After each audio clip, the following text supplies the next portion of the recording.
Hi hello வணக்கம். வெயில் நல்லா கொளுத்த ஆரம்பிச்சிடுச்சிங்க. இந்த சீசனில் மாவடு வந்துடும். மார்ச் எண்டில் மாவடு வாங்கி போட்டுக்கிட்டோம்னா சரியான சைஸில் கிடைக்கும். பெருசாகவும் இருக்காது, சின்னதாகவும் இருக்காது. கரெக்டான சைஸில் கரெக்டான பக்குவத்தில் மார்ச் எண்டில் வாங்கினீங்கன்னா மாவடு நல்லாயிருக்கும். நானும் டி நகருக்கு கிளம்பிட்டேன் மாவடு வாங்குறதுக்கு. ரங்கநாதன் தெருக்கு தான் போய் மாவடு பர்ச்சேஸ் பண்ணிட்டு வந்தேன். பாருங்கள், 2 டைப் ஆஃப் வடு வச்சுருந்தாங்க. ஒன்று மதுரை வடுன்னாங்க, ஒன்று அழகர் கோயில் வடுன்னாங்க. 2க்கும் 50 ரூபா வித்தியாசம் சொன்னாங்க. என்ன டிஃப்ரென்ஸ்னு எனக்கு தெரியலை. இந்த மாதிரி உருண்டை வடு தாங்க வாங்கி போடணும். அதாவது ருமேனியா வடுன்னு சொல்கிறாங்க. ஒட்டு வடு இருக்குது பாருங்கள், நீட்டு கிளிமூக்குமாங்க, அந்த வடுவெல்லாம் போட்டிங்கன்னா அவ்வளோ நல்லா இருக்காது. இந்த உருண்டை வடு ருமேனியா வடு இதை வாங்கி வச்சு ஊறுகாய் போட்டிங்கன்னா மாவடு ரொம்பவே நல்லாயிருக்கும். வாங்கிட்டு வீட்டுக்கு வந்தாச்சு. எல்லா மாவடுவையும் பாத்திரத்தில் ட்ரான்ஸ்ஃபர் பண்ணிவிட்டு பைப்பை திறந்து விட்டு நல்லா கழுவி எடுத்துக்கிட்டேன்.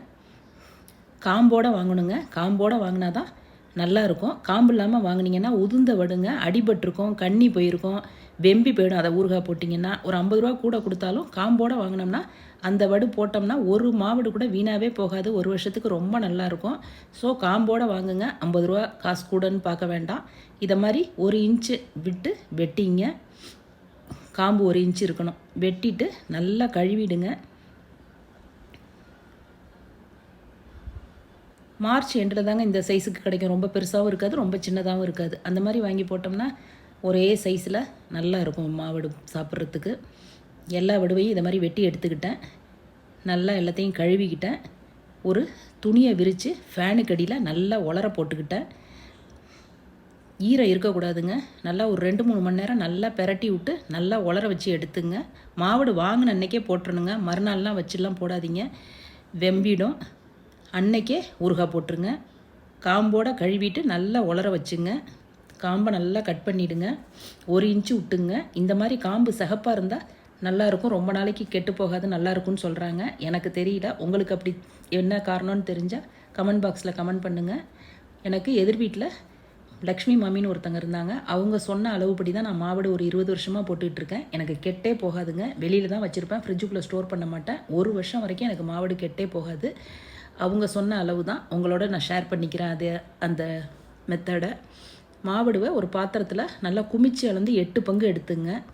8 பங்கு மாவடு பாத்திரத்தால் அளந்து 8 பங்கு எடுத்து காமிச்சிருக்கேன் பாருங்கள். 8 பங்கையும் நான் ஆட் பண்ணி பாத்திரத்தில் உங்களுக்கு காமிக்கிறேன்.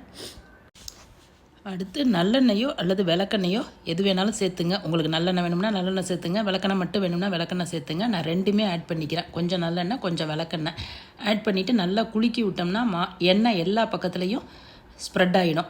பலன்னு தெரியும் பார்த்தீங்கன்னாலே. எல்லா பக்கமும் எண்ணெய் பற்றணும். அதை மாதிரி பட்ட பிறகு ஒரு 2-3 ஸ்பூன் மஞ்சள் தூள் சேர்த்துங்க. மஞ்சள் தூளும் சேர்த்துட்டு நல்லா குலுக்கி விட்ருங்க.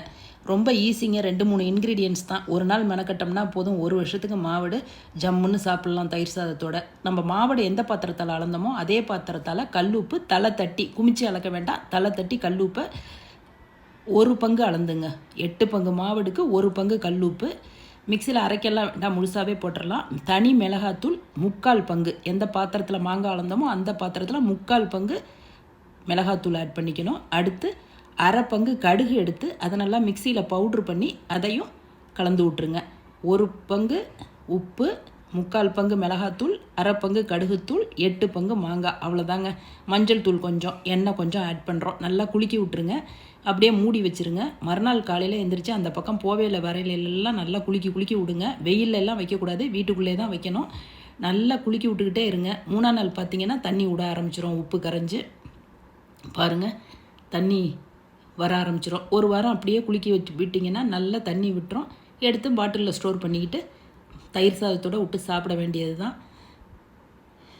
ஃப்ரிட்ஜில் தான் வைக்கணும்னு அவசியம் இல்லைங்க, வெளியிலேயே வச்சுக்கலாம்.